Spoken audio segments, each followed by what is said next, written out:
Welcome to the Beginning Teachers Summit. My name is Denise Hunt, and I work with the North Carolina New Teacher Support Program. We are housed at UNC Pembroke. My colleagues, Carrie Borington and Jamie Graham, and I are excited to share this professional development with you. The title of our session today is Challenging Behaviors, Be Proactive. We hope to share some insight into classroom management and provide you with some tools that will help you in your professional growth. For this professional development, the UNCP team created a note-taking guide that you should utilize during the viewing of this professional development. So if you do not have access to that, you may want to take a couple of moments and go back to the session slide to see if you can find that.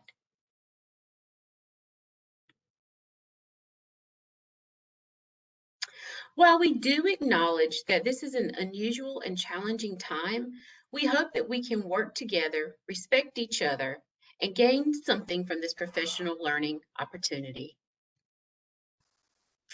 We always like to provide norms for the professional development that we provide. I will give you about 30 seconds to glance over our norms for our time together.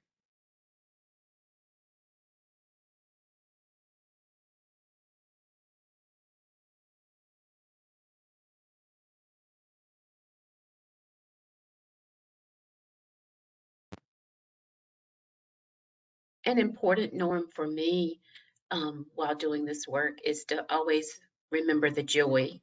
I've been in the profession for over 20 years now, and sometimes it is difficult to find joy in the work, but I always have to remind myself that there's joy to be found with the students that we do work with.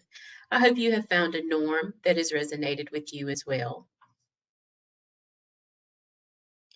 Next, I want to share our session outcomes. Please take about 30 seconds and read through those.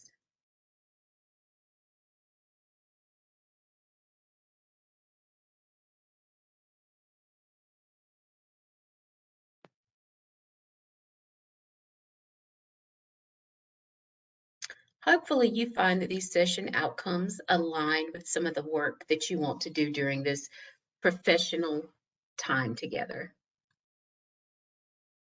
So one of our first activities is, I want to spend some time reflecting on your own beliefs about education.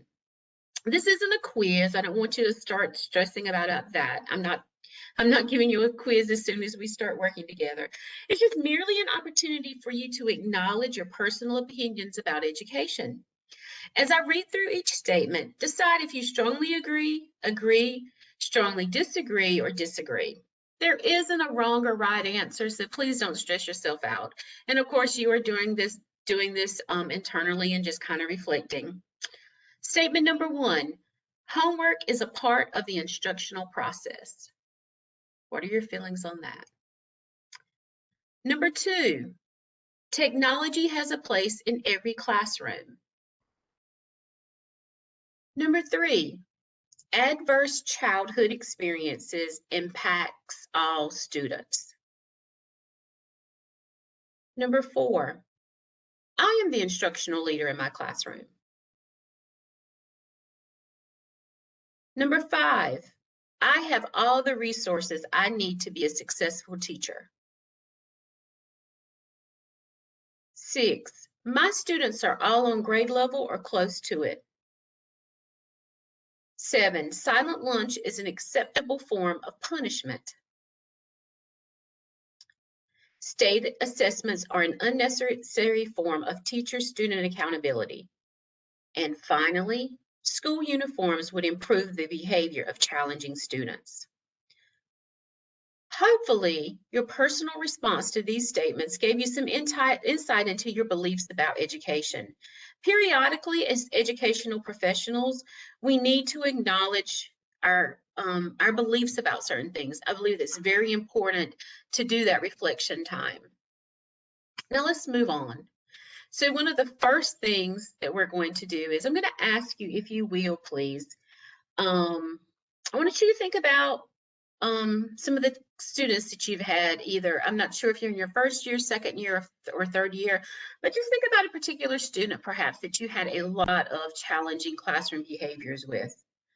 I want you to grab a notepad, an index card, And I want you to write down some of your struggles with the student. I want you to kind of provide a brief description.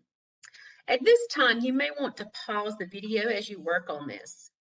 After you finish your description, please hold on to your notepad or your index card because we're going to use this for one of our last activities together. So again, you may want to pause, gather your thoughts, and think about a challenging student or some challenging behaviors that you've experienced over the course of the last year or a couple of years in the classroom. What was that moment where you were like, you walked out the door and you're like, I don't know if I'm coming back tomorrow. Kind of encapsulate that for us. So as we shift now, I want to really focus on, there are 5 essential things you really need to have in your classroom in order for it to be successful and to be managed successfully. These 5 essential elements, critical elements, vital elements are classroom management, classroom culture, the ability for you to build relationships, the ability for you to identify the function of behavior that students are exhibiting, and finally, are you being proactive? Once you have these 5 essential elements and they're built into your classroom structure, you'll notice that challenging behaviors will start to decline. So I'm going to spend the remainder of our time together discussing these essential elements.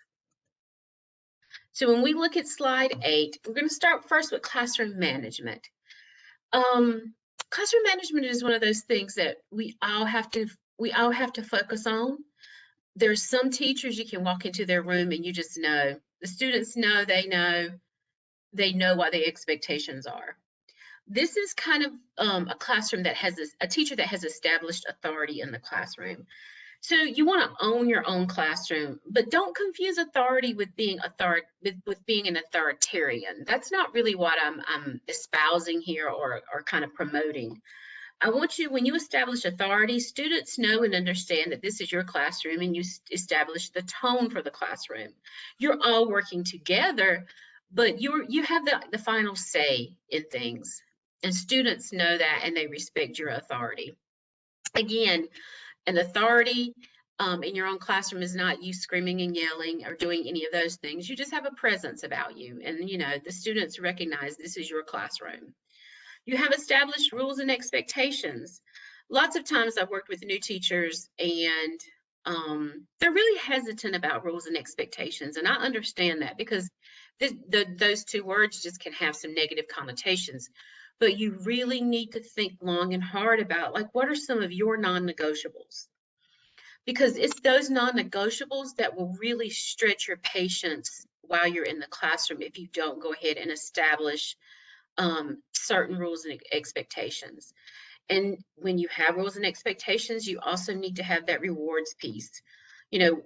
What happens when they adhere to what your expectations are. Procedures and routines are equally as important.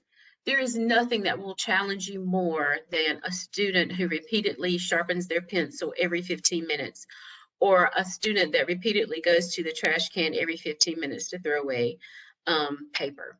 So make sure that you have established procedures and routines in place as well.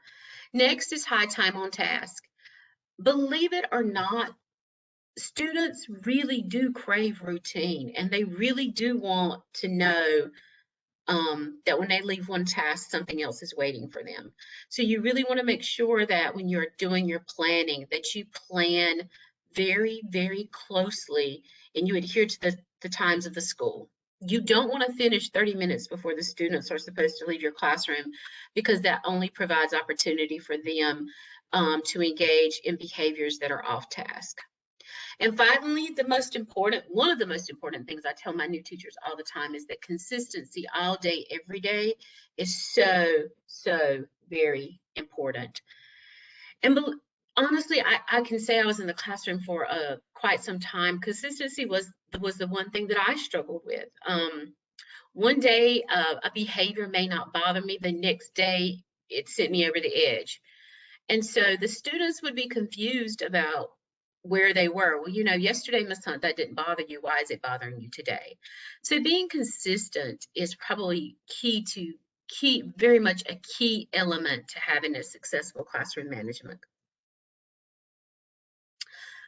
Next, I really cannot tell you enough about this classroom culture. Building meaningful relationships in that classroom, expecting the best of your students, not being negative. Are you positive? Are you negative with your students? Are you upbeat? Culture is vital, and students should feel safe and supported in the classroom environment. And so if you will look on your note-taking guide, I've provided an awesome video that highlights the importance of classroom culture, and an article. So if you have that note-taking guide, I encourage you to read that article and to watch that video. Because classroom culture, when students know that they are going to be appreciated, supported, and they're going to be safe, it really makes the world of difference on how they enter your classroom for the day. Probably this is, one of my all-time favorite quotes. No significant learning can occur without a significant relationship. This is a quote by James Comer. He is this is kind of the cornerstone of relationships in the classroom. If your students do not feel valued by you, and if they do not feel connected to you, they will not learn. So as we shift in, so we have talked about, making sure that you have classroom management in place, making sure that classroom culture is very positive. And this next thing we're going to really talk about is the importance of building relationships with your students. So I'm transitioning into another quote. As you can tell, I love quotes. This is one of my another all-time favorite quote by one of my educational heroes, Rita Pearson. And she says, "Every child deserves a champion, an adult who will never give up on them, who understands the power of connection and insists that they become the best that they can possibly be." So I've linked to the video in that note-taking guide that I've created for you. I encourage you to watch that. It's probably, I've watched this video 10 times over the course of my career, and every time I probably tear up and I get goosebumps. So if you want to pause right now and watch that video, you most definitely can. It is, if you have not seen it yet, it is definitely worth it. As we shift, I really want to highlight some concrete ways that you can build relationships in your classrooms. Probably one of the ones that worked so effectively for me was talking informally with students before, during, and after class about their interests. We all, if we're in a building, the expectation is that we're in the hallway, we're at lockers, we're monitoring bathrooms. And when I was in the classroom, that's when I took the time to really stop and ask my students, "Hey, how was your weekend? How did your basketball game go last night?" So being there and asking them just informally, and it didn't take much time, but they just needed to know that you were invested in their lives, and that meant so much. Another thing, be aware of and comment on important events in students' lives. What are they doing? I had students that were, they competed in dance competitions. There were times when I couldn't make it to everything, but honestly, just showing up to a band, one of the programs, a band program, and my students would be so happy. "Miss Hunt, I saw you last night." And I was like, "Yeah, I'm there." So just knowing that you're invested, and I understand that takes time away from you, but really working on trying to find ways to build those relationships are so important. And I've given you a very short bulleted list. There are definitely other ways that you can forge connections with your students. This is not an exhaustive list by any means, but you have to find ways to build relationships that feel authentic to you. For me, it was hanging out by the restroom and saying, "Hey, how was your weekend?" That was very authentic to me. It didn't make me feel uncomfortable. It didn't make me feel forced. It was very natural to me. So you have to find what's authentic for you. For you, it may be, hey, did you play Fortnite last night? Or, how are you doing on X, Y, and Z? You have to find that piece because it has to be authentic. So we have talked about relationship building. We've talked about classroom culture. We've talked about classroom management. The next thing I want to really talk about is the 4 functions of behavior. So there are 4 functions of behavior, and most behaviors stem from one of these functions. As I go through each function, I'm going to describe the behavior, and then I'm going to offer you some suggestions on how to curb that behavior. So attention-seeking behavior, these are our students who love an audience. They want attention from whoever, the students in the classroom, they want attention from you, they want attention from every other faculty members, they want attention. So some strategies that you can use is you can really teach appropriate ways to get attention in your classroom. You can minimize the attention by refusing to respond. I mean, I learned that the hard way. If you ignore the behavior, lots of times it just goes away. Making no eye contact, turn away to show that you are not interested, really neutral, being detached, and then being ready to praise as soon as the student stops the behavior. Lots of times we don't mean to stoke that behavior, but they know how to get our attention and they're just waiting for you. And I will be honest, when I first started teaching, that was one of the ways my students would get me because I would be right there. And so they knew, Miss Hunt, all you gotta do is call her name 3 or 4 times and she'll be there. So really avoiding that. The next one is probably, I work with a lot of new teachers. Obviously, I'm an instructional coach for new teachers, but I will say this is the one that a lot of my teachers get trapped in, and it is this. I'm sorry. I'm going to go to power and control, and I'll come back to escape and avoidance. But power and control is probably one of the behaviors that I see a lot happening. So these students want power and control. They try to prove that they are in charge. Remember earlier when we talked about classroom management, and I said you have to be the authority in your classroom. If you're not the authority, these students who want this power and control, they will be the authority in your classroom. They seek revenge by retaliating. They're often labeled as argumentative, stubborn, they have attitude problems. I'm sure you've encountered maybe some of these students. Again, you can teach socially acceptable behavior. Probably the most important thing that I will tell you that you need to do is be aware of your own approach. These students respond to you if your face shifts, if you even think like you're going to roll your eyes, they'll notice. So you got to be aware of your tone. If your voice becomes high pitched, they are stimulated by that. So you controlling yourself is a really good strategy to use. Next is escape and avoidance of failure. So these are the students that I really, honestly, out of all the behaviors, I can really say these are the students that kind of break my heart. They're the ones that sit in the back of the classroom with the hoodie on. They fall asleep all the time. They want to avoid anything that makes them feel uncomfortable as far as academic issues are concerned. They may be physically uncomfortable, embarrassed, or socially anxious.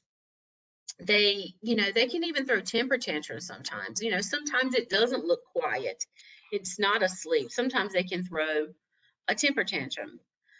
You can, you can teach them how to ask for help. So maybe the two of you have like a secret way that they ask for help. Maybe they put a card out, or maybe, they write a note, but you offer them a way out. Provide some chill out time. Use concrete materials, reduce the volume of their work, modify the way you're teaching. Every student has a way that they maybe learn things differently, or that, a different product for them to do. The last function that I want to talk about is this sensory function, or the stimulatory function. These are your students that just really can't be still. They're constantly, picking at something, they're humming, grunting, they're fidgeting. They just cannot be still. You can redirect.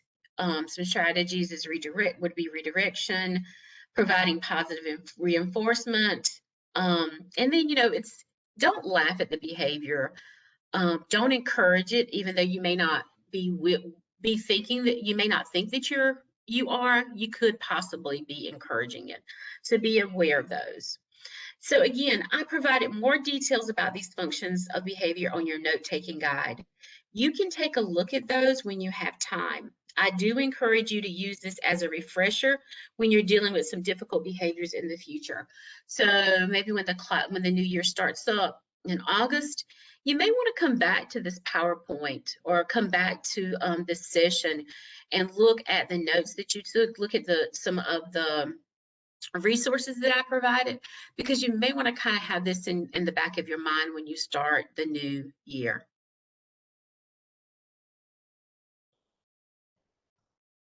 Finally, the last strategy encourages you to be proactive. Don't wait until behaviors have gotten out of control. Revisit your rules and expectations or routines and procedures. Is there a gap? How can you address it? Sometimes it's incredibly easy to get overwhelmed by the behaviors in our classroom. So it becomes important to remain proactive and reflective about actions that you need to take.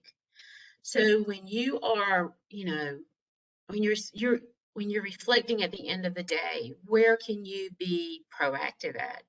Maybe it's a student and you really need someone else to come in, and maybe you're just too close to the situation. Maybe you want someone else to come in and observe that student and see if they can tell you the function of behavior that they are exhibiting. When you look at your rules and expectations, have you addressed certain behaviors? If not, you may need to need to revisit those. What about your procedures and your routines? Are there new behaviors? And that's another thing that you really need to keep in your mind, is that they change. For the most part, you're with these students for an entire year, and they are at a growing part in their lives too. So behaviors they may not have exhibited in the beginning of the year, you may start to see after Christmas. You may start seeing some new behaviors. So you may have to go back and really look again and reflect on what you have put forth as your classroom management plan or your behavioral plan, and you may need to readjust and change those things. What does that look like? Don't be afraid to restart your classroom at all. It's okay if you make it to January and you realize things aren't working, or even if you make it into October and you realize, hey, things are not working. It is fine to hit that restart button, start over, you know, teach kids again about the rules and expectations of your classroom. Teach them again about the procedures and routines. Is lining up becoming an issue now? Don't feel pressured not to practice with your students at the beginning of the year, or if you have to restart. Practice with them on what lining up looks like in your building. Where are the stops in your building? How often can they sharpen their pencil? How often do they go to the bathroom? So really being aware of these procedures and routines is so very important. It is the small things that will really start to bother you and irk you if you don't address them early on. And again, if things start getting out of hand, don't be afraid to restart your classroom at all. I've restarted several classrooms with the teachers I've worked with across the years, over the course of the years I've been in this position, and we've had great success doing that. So the one thing that I want to do is I want to take some time to think about the activity we completed at the beginning of this professional development.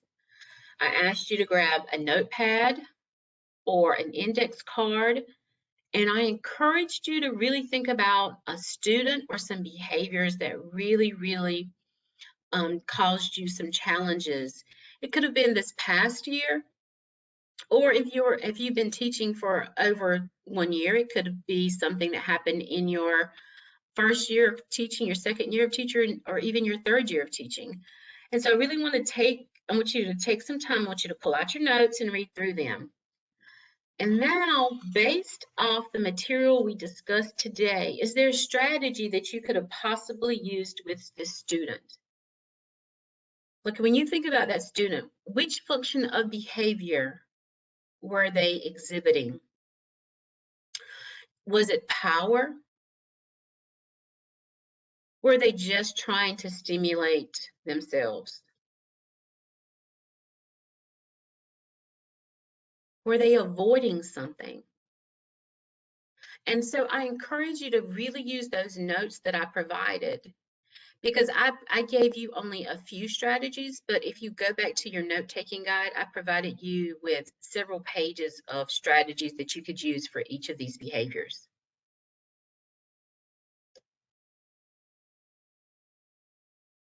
And so as you reflect on the student that you encounter with some challenging behaviors, really think about, where did things go wrong? At what stage was I not proactive? Because I promise you there were probably times when you were very reactive. And we become reactive when we are stressed and when we've lost our patience. So where did you become reactive when you should have been proactive? And I encourage you to really think this through, because you will see that student again, not that actual student, but you will see those same behaviors again. And so as you continue on this teaching journey, you will find strategies that work for you, and you'll put those in your tool belt. And then as you build and as you teach, each year you're going to add to that tool belt. And your tool belt is going to be filled with all of these strategies that you can utilize during your time with students who exhibit challenging behaviors. The UNCP team has enjoyed creating this professional development for you, and we've enjoyed our time with you. Thank you so very much. And if you have any questions at all, please feel free to email me. And I provided my email address. And then I can provide a time for us to meet. I can send out a link and we can sit down and we can discuss maybe some behaviors that you're really having struggles with. And you may just need to talk. Lots of times you just need to partner with somebody, a thought partner. And you just really need to talk through things. So thank you so much. I am so appreciative of your time, and I hope that you have enjoyed this professional development.